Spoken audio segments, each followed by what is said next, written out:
Sa mga nakaraang taon, nararanasan ng bansa ang mga nagsisilakihang baha na dulot ng mga bagyo, mga sakunang namiminsala ng libu-libong buhay, ari-arian at kabuhayan.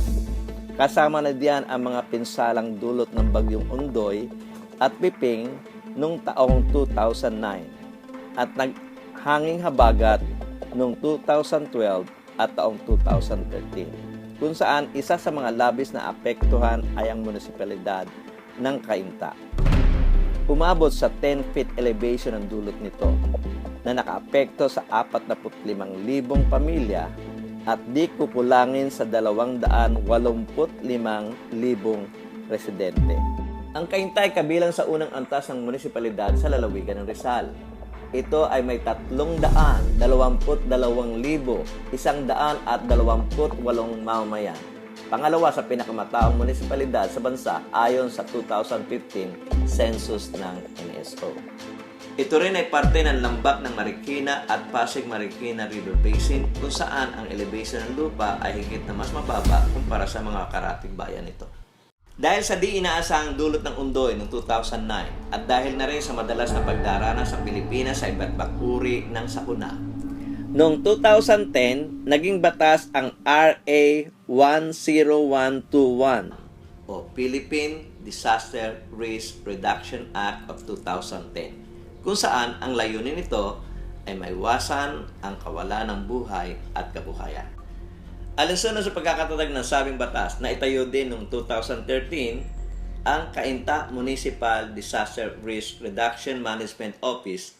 Ang Municipality of Cainta ay identified po yan sa 4 na hazard, which is yung ground shaking, liquefaction, at yung flooding. No? Yan po yung isa sa mga number 1 concern at lalo din sa pagbaha, no?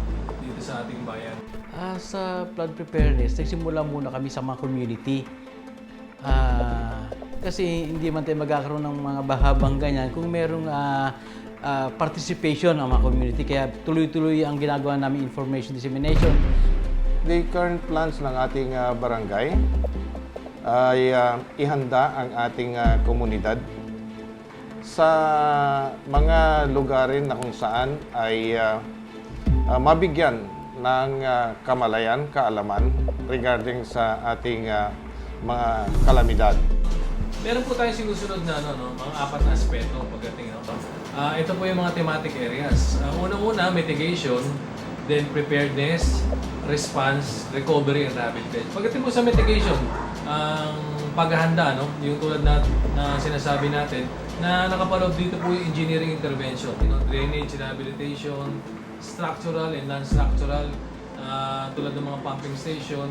Nagkakaroon kami ng mga declogging, rehabilitation of drainage system para lalong mapabuti ang pagdaloy ng tubig patungo sa ating Cainta River. Pagdating naman po dun sa preparedness, nandito po pumapasok yung ating mga training pagdating sa disaster management, preparedness, basic life support, pagdating sa medical.